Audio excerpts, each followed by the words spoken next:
ako sa likod ng bahay nyo! Tatabihan kita sa iyong kama para makatulog ka na! Papantayan kita! Yayakapin kita ng mahigpit na mahigpit! Gusto mo ba ng ganon, bata?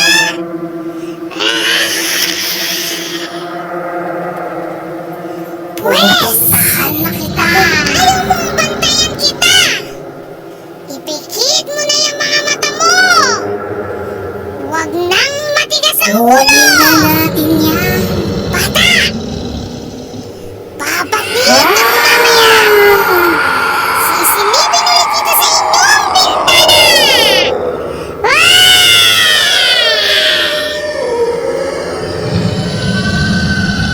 Ah!